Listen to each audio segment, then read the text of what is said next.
So this is the perfect solution to make any random frame fit around your painting. I just hung my phone on a stick so you can get a good perspective of how I frame my paintings. Oh no.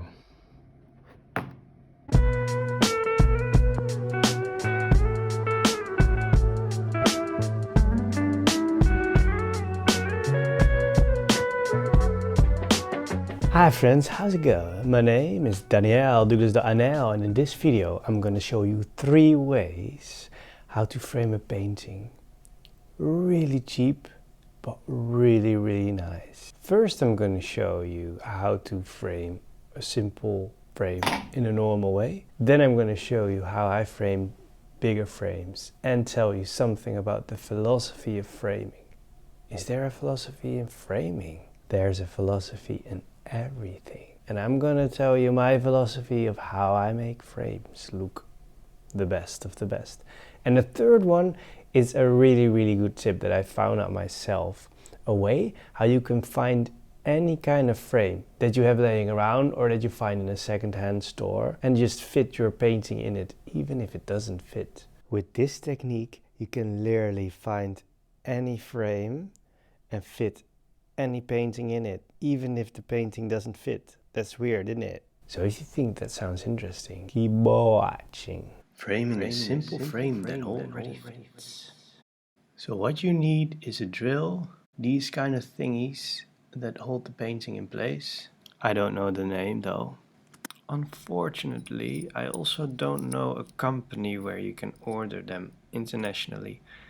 I buy them at Starframe, that's a Dutch company. Great thing about these things is that you can get them in different sizes.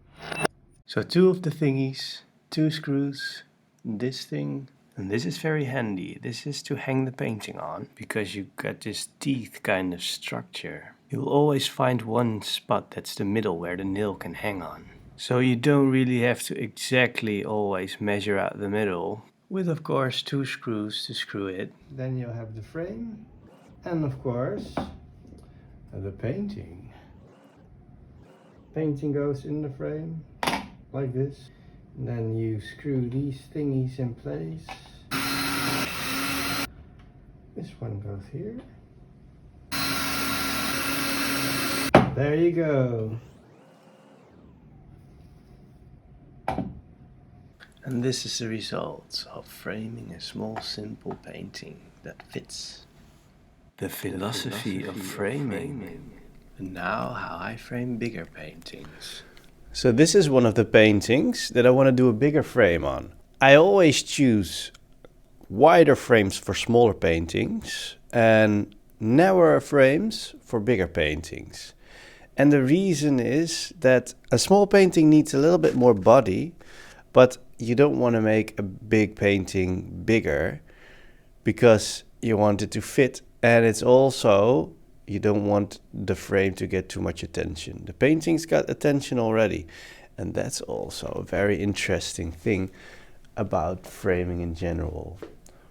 Where do you think that the frame idea started? Why does a painting need a frame anyway? Well, it's for the simple reason, protection, that your painting doesn't damage.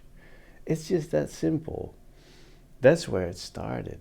The corners. If you don't put a frame around it, the corners will damage. So then later on, they thought like, it will be very fancy to make it fancy looking, pompous and whatnot. And now you see that people want to have like a very simple frame again. I used to do very fancy things, but now I realize that it's actually much nicer especially for bigger frames, or for frames in general, to not give it too much attention. Because if you give it too much attention, people are going to look at the frame. They're not even going to see what all the work that you put in. Check this out. This is a really cool way of framing bigger paintings. Combi frames, and it means you can combine together. They're all parts, so they're all different parts, different lengths, and you can add them together and then even pull them apart later on.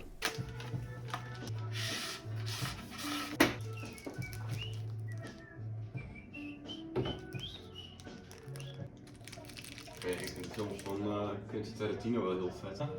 Every frame a painting had je doorgestuurd. Inderdaad, ja.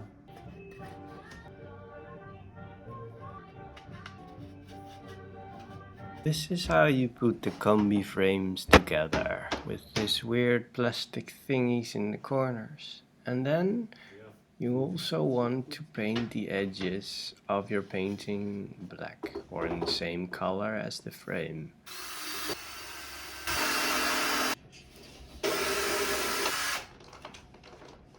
The frame behind the bigger painting. This is an in-between size, and as you can see, it's a wider frame, but you still have this beautiful dark line that separates the painting from the frame. That will be a very, very dark black shadow line. And for a painting like this, the way of the stuff that you put behind the frame is going to be different. You cannot just have this thingy like I used with these small paintings, but you need to have a cord on the bag with some stuff that hold the cord. This one, but actually two of them. 4 screws, iron wire, measuring with about this length on both ways outstanding, and twist the wire around each other until it's nice and tight. Now get yourself some duct tape to cover the edges of the iron wire, because this can be really, really sharp. And you don't want to hurt yourself when you hang the paintings or take it from the wall. This actually happens quite often. There you have it, a dark frame with an even darker line between the frame and the painting on a not white wall. Because you want to have the ultimate contrast of white and dark in the painting. Especially when I did the new light paintings. They were quite dark, and with them I liked it even more to have a black frame, an even darker edge between the painting and the frame itself. When you work in the way that I do, it's all about contrast, and you don't want to have bright colors or tones disturbing your story.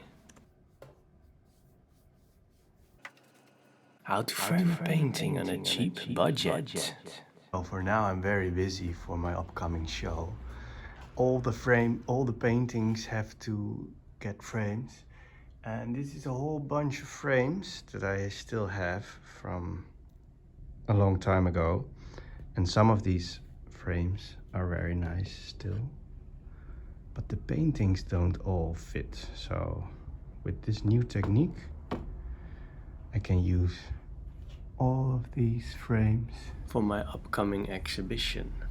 Now imagine this is your frame that you found in a second-hand store or that you have laying around, and this is the painting that you want to put in this frame. Well, as you can see, this painting is way too small, but I found a really, really cool way how you can use any size of frame, and as long as the painting is smaller, you can still put it in and make it look very fancy.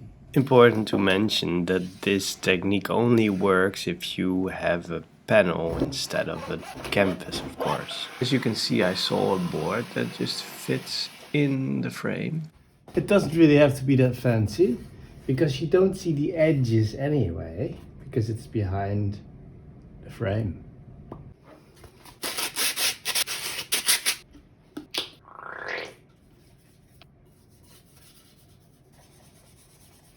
And for your painting itself, it's also very important to paint these edges in the same color as the sort of background passepartout,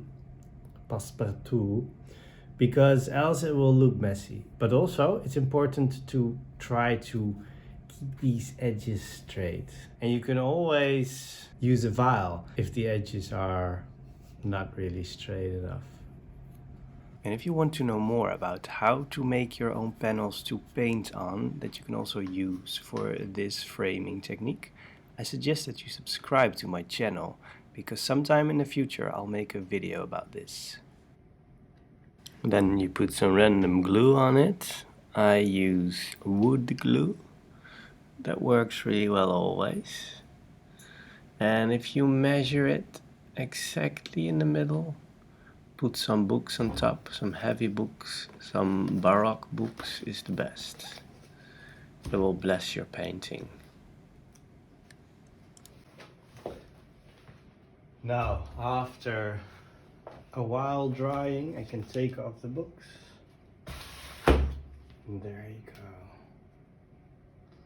Look at this. So this is the perfect solution to make any random frame fit around your painting.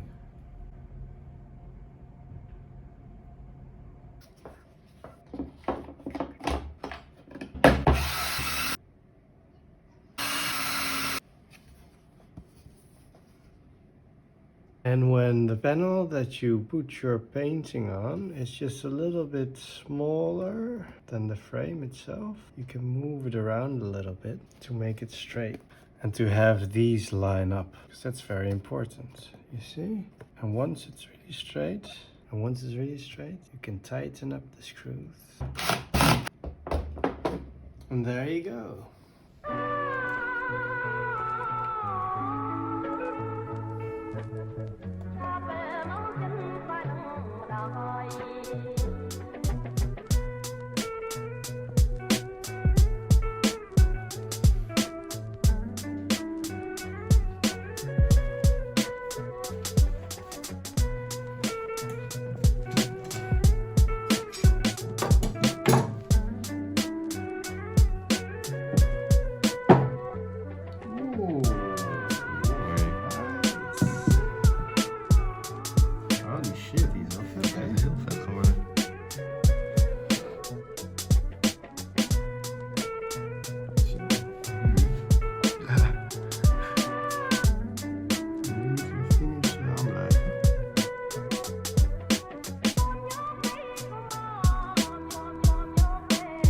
Ja, kijk eens.